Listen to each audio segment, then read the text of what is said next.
warahmatullahi wabarakatuh. Selamat malam, selamat pagi, dan selamat siang buat kawan-kawan yang mungkin akan nanti menonton recording ini. Karena waktu sudah menunjukkan jam 20.25, maka saya akan segera memulai kelas. Nanti apabila bisa ditanyakan, kawan-kawan bisa tanya via Discord. Pada malam hari ini kita akan mempelajari mekanika tanah ya. Mungkin dari awal di dalam mekanika tanah ya kita sudah belajar mekanika tanah ya. Namun ini mungkin lebih ke fundamental teoritis khususnya untuk tegangan-regangan dan stress patterns. Nah, oleh karena itu eh, ini satu kelas ini saya dedikasikan khusus untuk hal ini.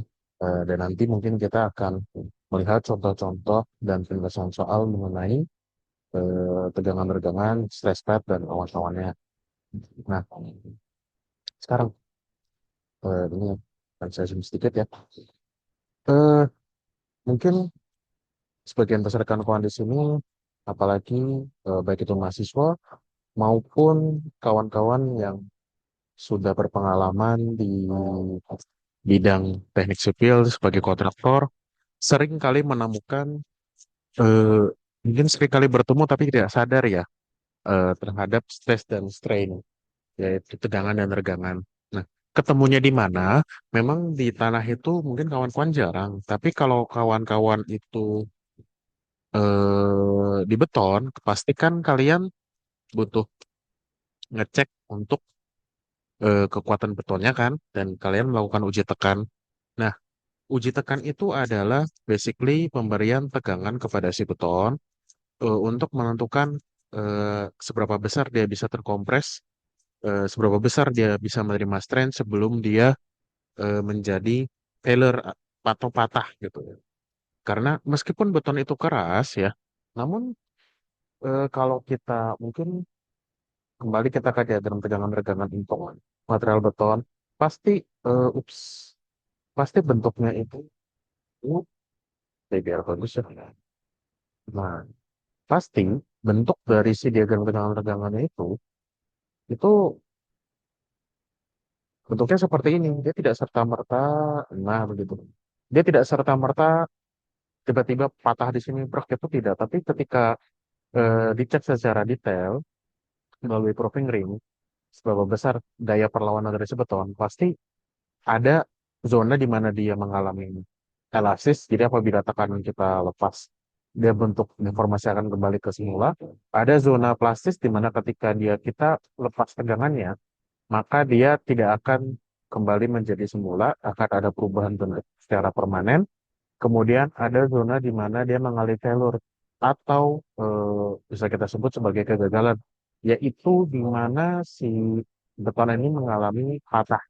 Nah, usut punya usut, tidak hanya material beton saja yang ketika kita bebani, dia memiliki sifat elastis, plastis, dan failure, tapi material-material lain apabila kita uji tekan, mungkin material apapun ya, granit, grafit, grafin, kemudian juga tanah termasuk itu, dia mengalami perilaku yang sama gitu. Jadi oleh karena itu apapun benda objek 3D yang kita tekan, maka tergantung dari seberapa besar kekakuan dan kekerasan si objek tersebut, maka dia akan menghasilkan strain dengan besar yang tergantung dari berapa besar deformasi yang dihasilkan ketika dia diberikan beban. Ya, seperti halnya material beton, baja, dan material lain yang bersifat padat, sifat tanah apabila diberi gaya berupa tekanan atau stres, maka akan menghasilkan regangan atau deformasi sesuai arah gaya yang diberikan kepada tanah. Besarnya deformasi pada umumnya dilambangkan dalam bentuk regangan. Regangan adalah besar deformasi yang terjadi dibagi dengan panjang awal. Jadi ini ya, kawan-kawan ya, ini adalah stres ya. Stres itu tegangan yang diberikan, ini gaya yang diberikan sesuai sumbu masing-masing. Ada yang sumbu X, ada yang sumbu Y, ada yang sumbu Z. Ya. Pada umumnya untuk diagram ortogonal kita X itu di sini, Z itu ke atas atau Y. Atau juga bisa dibalik yang itu nggak apa-apa. Biasanya kan seringkali kalau diagram Cartesian kita X di sini, Y di sini, Z-nya ke sana ya. Selama nggak kebalik nggak apa-apa. Selama nggak kebalik.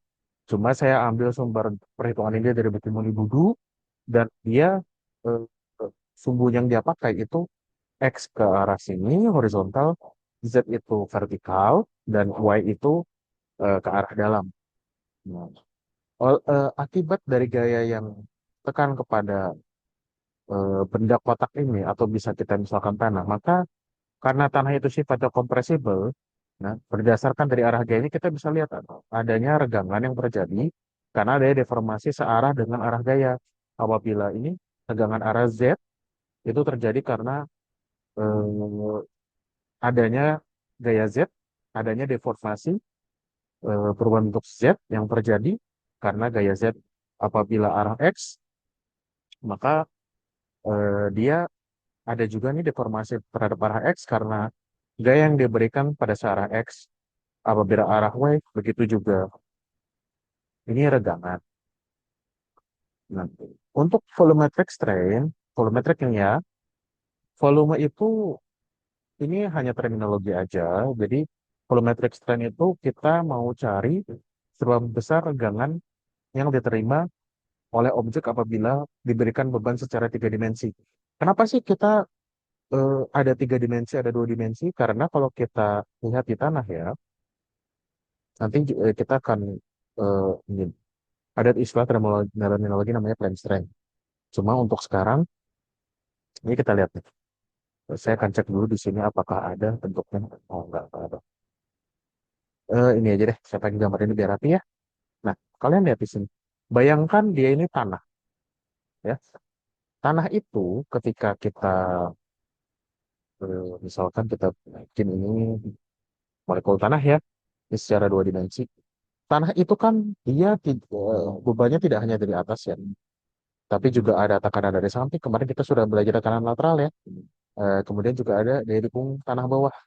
Ini tekanan overburden dari atas, ini dari bawah, ini dari samping. Dan kalau misalkan kita lihat ke sini, ya kita tambah sumbunya, kemudian ada tekanan dari arah sana juga gitu. Nah, kalau tadi Muni Buru bilang ini sumbu X, ini sumbu Y, sorry, sumbu Z, ini sumbu Y. Nah, jadi karena tanah itu objek tiga dimensi, maka eh, dan tanah itu dia sifatnya kompresibel, maka kalau di dunia nyata, gaya yang diterima tanah ini itu tidak hanya dua dimensi, pasti juga tiga dimensi. Nah, yang kita seringkali hitung pada limit equilibrium biasanya itu pendekatan dua dimensi.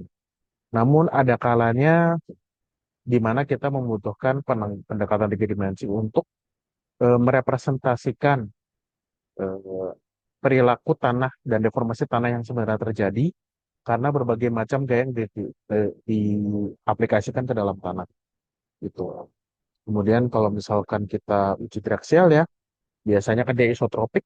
Isotropik itu artinya gaya yang diterima dari semua sumbu itu sama. Hanya mungkin dibedakan pada shear-nya aja. Tuh. Nah, volumetric strain.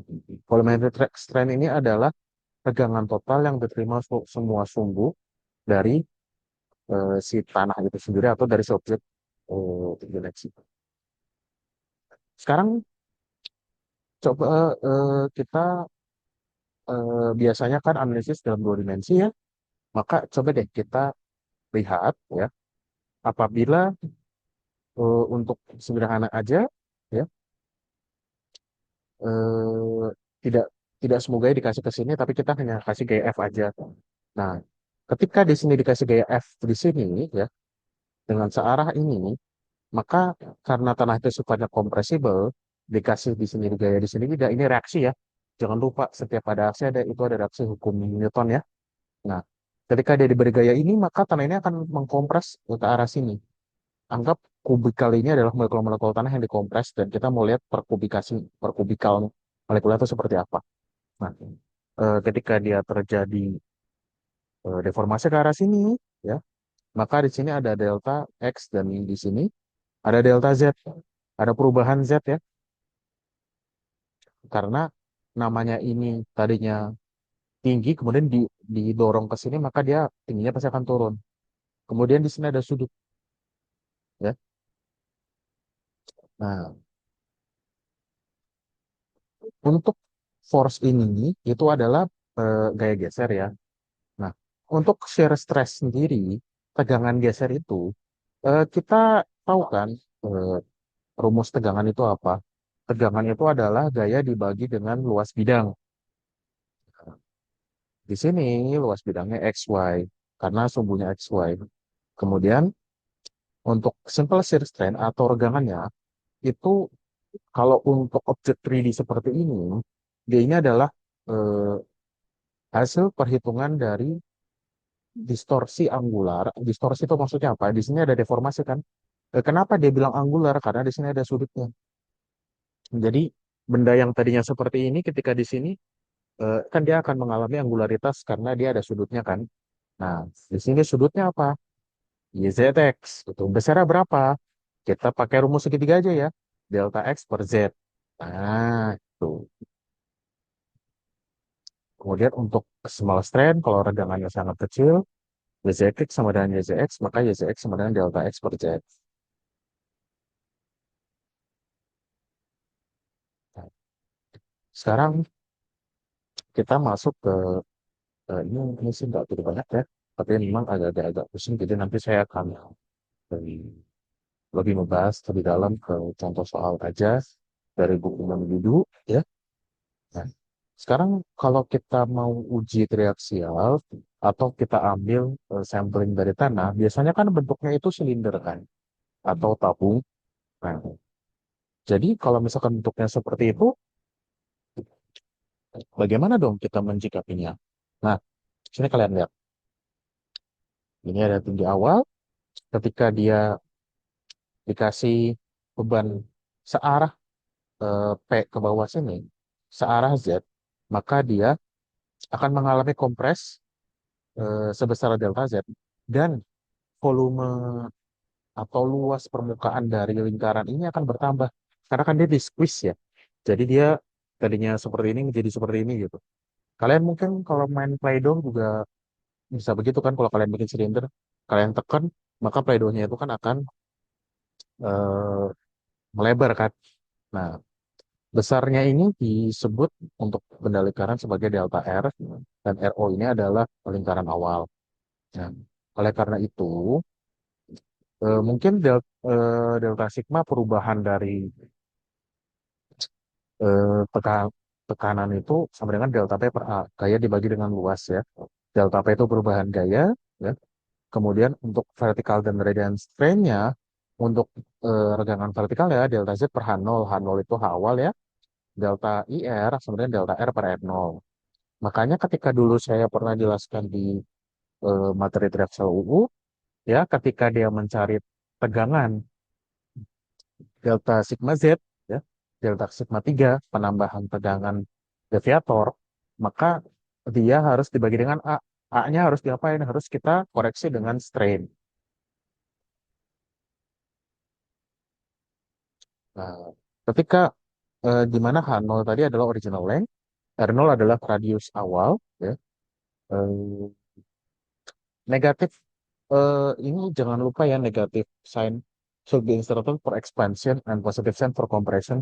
Jadi kalau misalkan di perhitungan ini ya, itu ke arah kompresi itu adalah positif dan ekspansi itu adalah negatif. Kompresi itu apa? Jadi kan tadi penekanan itu arah gayanya positif, dianggap positif, kemudian untuk ekspansi arahnya negatif. Jadi kesepakatan ahli geoteknik. Kalau kalian mau ganti, nggak apa-apa, yang penting jangan ketukar, gitu ya. Nah, untuk radial expansion, ya, ya, maka karena dia ada ekspansi, maka dia negatif ya. Nah, untuk delta, eh, sorry, delta elips yang ER lah, ya. Nah, untuk sebenarnya kemudian yang delta EZ karena dia arahnya kompresi dia positif, yang delta ER yang radial dia negatif karena dia ekspansi. Nah, kemudian kita sering menemukan Poisson ratio. Poisson ratio itu apa sih? Itu adalah perbandingan dari regangan radial, regangan sumbu X atau radial ya dibagi dengan regangan vertikal untuk Poisson ratio. Nah, untuk Poison ratio sendiri ya itu ini macam ada korelasinya ya. Jadi untuk tipe tanahnya apabila dia clay dengan soft, poison ratio volumenya antara sekian sampai sekian, medium sekian sampai sekian, stiff sekian sampai sekian, loose sekian sampai sekian, medium, dense. Jadi kalau misalkan di hasil uji laboratorium kalian nggak nemu nih poison ratio, maka kalian bisa pakai ini nih. Kenapa sih poison ratio ini saya bahas? Karena kalau kalian pakai software yang finite element, dia kan memodelkan tanah sebagai dia mempunyai kebakuan dengan hukum Hooke.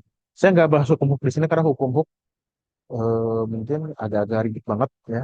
Jadi mudah-mudahan nanti di next batch bisa saya tambahkan. Nah, itu pakai matrix. Jadi itu memusingkan. Ini aja sudah cukup pusing gitu ya. Nah, jadi karena software finite element seperti Fluxys, Midas, dia itu menganggap tanah sebagai material yang memiliki kekakuan ya. Kekakuan itu kan 4 EI per A kalau misalnya berkotak dan segala macam itu bisa dicari di Google aja ya. Dan punya mungkin spring konstan ya, bahasanya spring konstan. Maka tegangan dan regangan ini sangat diperhatikan oleh software limit equilibrium. Sorry, software finite element. Nah, ini seperti yang tadi saya jelaskan ya. Jadi untuk stress dan strain ini ya, dia ada meskipun dia itu materialnya bukan beton, ada masa di mana tanah ini ketika dibebani dia akan menjadi bersifat elastis. Ya, kalau di sini lihat nih, elastic respond during unloading. Jadi ketika dia dibebani, dia akan mengalami kompresi. Kemudian ketika dia, oh sorry, arahnya ke sini ya. Kemudian ketika dia bebannya dilepas, dia akan mengalami ekspansi. Jadi kembali ke bentuk awal. Nah, setelah kembali ke bentuk awal dibebani lagi. Jadi itu sifatannya bersifat elastis. Nah, untuk eh, ada juga sifat tanah berdasarkan bebannya, itu secara elastisitas dibagi menjadi dua, yaitu linear elastik dan non-linear elastik. Maksudnya linear apa? Yaitu linear itu garis lurus ya, non-linear itu besar dari penambahan tegangan dan regangannya itu berbeda-beda. Kalau ini kan ya tegangannya nambah segini, strength nambah segini, tegangannya nambah segini, segini ya. Kalau ini enggak gitu ya. Pada umumnya sih tanah itu posisinya di non-linear elastik ya. Nah ini apa nih slope E? Ini untuk model second atau E50. Jadi kalau kalian cari misalkan dari Fluxys diminta apa, saya minta E50-nya. Kalian bisa cari sendiri dari diagram tegangan-regangan kalau misalkan ada hasil labnya. Oleh karena itu, untuk Midas, saya sarankan kalau bisa, sorry, untuk Fluxys dan Midas, laboratoriumnya kalau bisa minimal Trexel UU, karena Trexel UU lumayan komplit. Dari Trexel UU kita bisa menurunkan modulus second, kita juga menurunkan modulus odometrik bisa dari konsolidasi ya. Nah, cuma untuk modulus second kita bisa ngambil dari situ. Atau minimal ada unconfined compression test itu untuk mendapatkan modulus elastisitas tanah dan mungkin modulus second. Nah, sebelum ke sini mungkin kalau kawan-kawan eh, ini saya anggap sebagai ini ya sebagai coffee break sebentar sambil kawan-kawan mungkin sedikit mencerna ini akan saya kasih waktu mungkin sampai 20.40. Sekarang 44 ya. Sekarang 20.47 deh. Kita coffee break sebentar.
Baik, kita lanjutkan ya. Nah, ini namanya lingkaran Moore. Lingkaran Moore ini sebenarnya ini hanyalah sebuah alat ya. Sebuah alat untuk apa? Itu sebuah alat untuk menentukan eh, Tmax atau tegangan maksimal yang dapat diterima oleh tanah dan T0 atau tegangan zero ya, itu berdasarkan dari gaya dan arahnya yang diterima oleh beban. Dan ini juga biasa lingkaran Moore kita pakai untuk mendapatkan friction angle ya. Nah, di sini ada angle-nya ya, itu. Jadi basically ini nih hanyalah sebuah alat untuk mendenomisasi tegangan dan tegangan. Di sini ada sigma, kemudian ada tau, ya, itu. Nah, kalau kita nggak mau pakai lingkaran Moore gimana? Nah, ini ada rumusnya nih. Ini untuk stresnya, ya, untuk sigma satu sama dengan sigma Z tambah sigma X. Jadi, kita pakai ini ada sigma satu sigma 3. Ini maksudnya apa sih itu sigma satu dan sigma 3 ini, ya? Ini nanti akan ada hubungannya dengan tekanan deviatorik, ya. Jadi, ini adalah bagaimana cara kita untuk eh, mendapatkan atau mendenomisasi ya atau menumerisasikan ya yang tadinya itu tekanan yang bersifat volumetrik kemudian kita plot ke dalam sistem dua dimensi sehingga mudah untuk kita kenali gitu. Mungkin nanti ketika kita sudah masuk ke soal kita akan lebih paham sedikit ya. Memang ini saya akui agak membingungkan dan memang eh, saya aja yang baca bukunya, saya dulu ketika belajar di S2 saya aja pun bingung. Gitu. Jadi nanti kita di sini sama-sama belajar bersama, sama-sama mengulik bersama. Jadi ya sigma satu principal stress komponen ya. Di sini kita lihatnya ada sigma Z atau sigma X ya. Ini apabila dalam kondisi plane strain itu apa? Kalau plane strain itu artinya dianggap sebagai dia tidak ada gaya arah Z ya. Itu di sini dia merupakan kombinasi dari tekanan arah Z, arah bawah, ditambah tekanan arah X ya. Jadi arah horizontal ditambah 2 ditambah akar sekian. Kemudian ada tau ZX ya. Itu. ZX itu tekanan yang ke arah Z dan X. Itu ya. Sorry. Mungkin maksud itu tepatnya. Ya. Shear stress ya. Jadi ini adalah tekanan arah Z. Sorry, salah. Straight. Nah, ini adalah tekanan arah Z ditambah tekanan arah X ditambah tekanan geser kuadrat ya. Jadi dia mengakomodir apabila terjadi tekanan dalam dua arah yang berbeda dan kita mau cari tekanan maksimal dari kedua arah yang sorry gaya geser maksimal yang bisa diterima si tanah itu seperti apa kita gunakan atau benda ya karena lingkaran Moore ini tidak tidak terbatas untuk tanah tapi di mungkin kalau ada yang dari teknik mesin ingin kenal juga. Jadi ini untuk berbagai macam material ya. Kita tuh mau nyari untuk tanah yang bersifat 3D ini, apabila dia dibebani dua beban, gaya geser yang bisa dipikul tanah itu untuk kedua beban tersebut berapa sih? Nah, ini merupakan alat namanya lingkaran Moore. Kemudian kita juga nyari nih Cresula. Eh, Cresula ini sebenarnya adalah dua kali, sorry, setengah dari, biasanya setengah dari sudut geser ya. Nah, untuk Trisula ini kita cari, saya lupa sebutan secara ininya apa saya sebutnya Trisula aja kadang-kadang. Kadang juga orang sebutnya Trisula juga. Eh, kalau nggak salah namanya itu soliditas deh kalau nggak salah ya. Soliditas ya. Itu kalau nggak salah ya soliditas ya. Biasanya adanya di pasir. Sand solidity. Coba kita cek ya.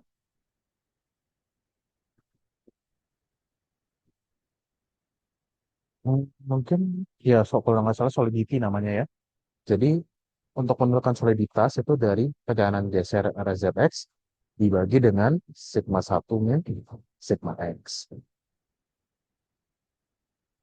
Kemudian untuk stress on a plane orient and angle theta from the major principal stress itu adalah ini. Jadi ini rumus yang ini itu kita untuk menentukan ini nih torsi max. Kalau torsi max kita tuh biasanya dapatnya dari secara grafis saja. Tapi kalau kita nggak mau pakai cara grafis menggunakan nomor, kita pakai ini. Ini bukan sin 20 tapi cos 2 theta ya. Ups. Ini ada lanjutannya ya. Jadi untuk ini untuk stress on plane oriented at angle theta, jadi harus tahu angle theta-nya from horizontal plane itu berapa ya, maka kita bisa hitung. Nah, untuk maksimal shear stress itu kita bisa hitung dari sigma 1 min sigma 3 per 2. Nah, tadi kita lihat lingkaran Moore untuk stress state ya. Sekarang kita lihat lingkaran Moore untuk strain state. Jadi lingkaran Moore itu kita tidak hanya bisa mencari tekanan aja, tapi regangan kita juga bisa pakai untuk mencari. Jadi ini ada yang samanya. Ini ada epsilon Z ya. Ini ada gamma ZX per 2 ya. Ini epsilon X ya. Epsilon itu regangan. Untuk regangannya seperti apa? Kalau misalkan kita nggak mau nyari dari sini, kita pakai ini rumusnya. Untuk major principal strain-nya epsilon 1 Z plus X, epsilon 3 juga sama. Rumusnya mirip-mirip kayak tadi. Nah, untuk maksimum simple state strain, ini dia denominasinya dengan gamma ya. Dia pakai epsilon 1 kurang epsilon 3. Nah, ini sebelum saya masuk ke tekanan total dan efektif, mungkin saya juga adakan break dulu buat kawan-kawan yang ingin mengulang-ulang videonya supaya agak-agak paham dikit atau agak-agak mencerna dikit. Ini memang agak memusingkan. Mungkin di next batch mudah-mudahan kawan-kawan bergabung lagi akan coba saya buat supaya lebih sesimpel mungkin. Oke, Oke. Kita adakan next break ya.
Sekarang kita lanjutkan. Eh, Tadi kita sudah membahas masalah stress strain ya. Sekarang kita akan membahas masalah tekanan efektif dan total. Mungkin kalau kalian tahu tekanan efektif yang biasa, tekanan efektif itu kan tekanan total dikurangi U ya.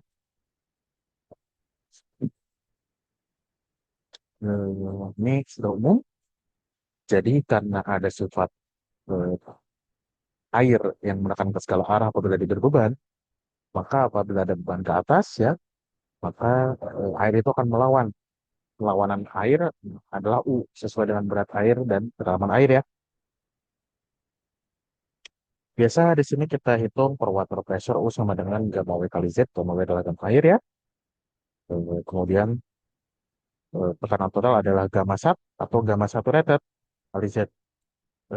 Oke. Kemudian untuk efektif, sigma X sama dengan sigma min U. Kalau misalkan GWL ini dia current water levelnya itu kedalaman yang tertentu, maka tekanan total adalah gamma kali ZW, yaitu kedalaman muka air tanah, gamma gamma saturated. Jadi ini gamma-gamma biasa ya. Gamma tanah dalam kondisi normal tidak saturated ya. Atau mungkin kalau tidak ada bisa pakai gamma dry juga. Tapi seharusnya sih tidak pakai gamma dry karena meskipun tanah itu dalam kondisi tidak tersaturasi, tapi tetap aja ada kadar air. Ada gamma biasa, ada gamma saturated, ada gamma dry ya. Itu penggunaannya beda-beda. Ini tinggal gamma saturated dikali Z min ZW ya. Ini Z ini kedalaman yang kita tinjau ya. Ini ZW ini kedalaman muka air tanah. NU sama dengan gamma W min kali Z min ZW. Untuk tekanan efektif stresnya, sigma X sama dengan sigma min U. Ini tinggal ditambahin aja sesuai aritmatik ya. Sekarang tadi kalau misalkan tanah dalam kondisi biasa ya, namun untuk tanah yang dia komposisinya pasir kelanawan atau lano kepasiran, maka meskipun itu tanah lokasinya di atas muka air tanah, maka sorry, tapi tanah itu juga bisa mengalami saturasi. Kenapa dia bisa mengalami saturasi? Karena ada namanya efek yang dinamakan kapilaritas. Nah, kapilaritas, kapiler, dia menyerap air dari bawah, kemudian diarahkan ke atas ya. Mungkin kalian sudah tahu kapilaritas itu seperti apa. Kalau ada rongga, kemudian ada surface tension dan segala macam, dia akan naik ya. Nah, ini kalau misalkan pada hukum fisika biasa, kapilaritas itu dia menggunakan tabung, namun pada tanah, rongga-rongga atau void dari si tanah itu apabila jenis tanahnya pasir dan kelauan tadi, yang menyebabkan dia bertindak seperti saluran-saluran kapilaritas. Untuk menghitung besarnya kapilaritas, kita bisa rumuskan menjadi rumus berikut. Di mana ini sigma Fz sama dengan berat air, detention for capillary action itu adalah ini, ya. Solving for ZT, kita dapat ini, 4T cos theta. Nah ini, apa sih yang T ini? T ini adalah surface tension, theta adalah contact angle, ya. ZT itu adalah height of capillary rise, dan dia adalah diameter of tube. Itu representing the diameter of white space. Surface tension air ini standar 0,073 Newton per meter, dan contact angle of water with fluid gas surface zero ya. Maka since T, theta, dan gamma W adalah konstan, maka ZC itu bisa kita lihat sebagai 1/D.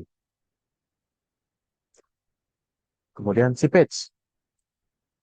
Kalau seepage ini adalah, jadi ketika si air ini, itu kalian pernah di, kemarin sudah jelaskan mengenai permeability ya.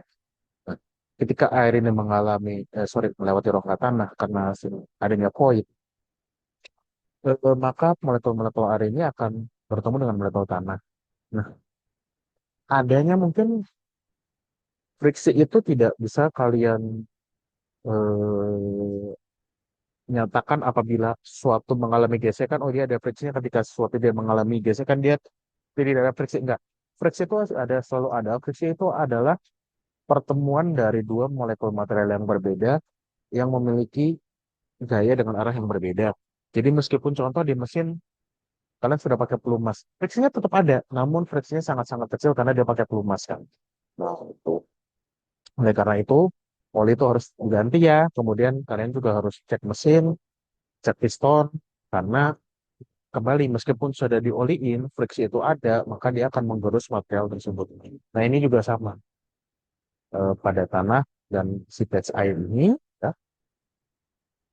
dia juga eh, mengalami gaya gesek. Friction break-nya ini dikatakan si patch diesel mekanik. Eh, ini denominasinya namanya JS ya, dan dia rumusnya delta H kali gamma W per L ya, sama dengan I gamma W. Nah, kalau si patch yang arah ke bawah, si patch rest ini direksinya atau arah D-nya sama kayak arah gravitasi. Ini sigma absen Z sama dengan efektif stressnya bisa kita tambahin di sini. Sigma absen Z sama dengan gamma absen Z tambah I kali Z kali gamma W sama dengan gamma absen Z kali JS kali Z. Kalau misalkan speksnya ke atas, maka dia tadi ya seperti gaya air ya. Dia tekanan air, pori, maka dia ke atas kan. Nah, maka dia mengurangi tekanan total. Tekanan efektifnya dia menjadi berkurang. Gitu. Ini hanya masalah gaya aja ya. Nanti mungkin kalau kita sempat bahas soalnya, akan lebih jelas di situ. Ya, mungkin untuk materi ini sampai di sini ya. Kalau kawan-kawan ada pertanyaan, boleh disampaikan di chat Discord. Jangan lupa, eh, mungkin kalau yang absen saya nggak tahu sih kalau misalkan ini tuh rekaman seperti apa. Tapi kita akan akhiri dulu sesi ke-1 saat ini. Dan kita akan memulai sesi 2 dalam waktu 3 menit.